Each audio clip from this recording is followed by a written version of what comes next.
එක වතුර කියලා සව් ඩැමේජ් වෙලා තියෙන්නේ. මේ කොරෙත් පොඩ්ඩක් සයිඩ් වලින් අල්ලපුවම කඩලා යනවා.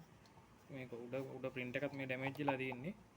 ඒ ඩිස්ප්ලේ එකත් සවුත් වෙලා තියෙන්නේ. අපි දෙකම හදමු.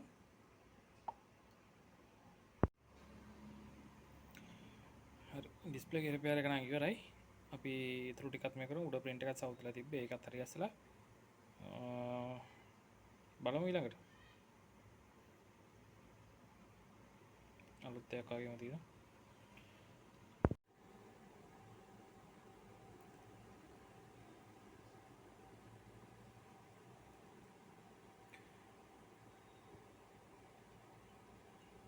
හරි රූප ටිකත් පේනවා. ඉලක්කම් ටික හොඳට තියෙනවා. අඩුපාඩුවක් නැහැ. හරි. හරි අපි උඩ කොලේ දාලා මේක හයි කරලා ඉවර කරගමු.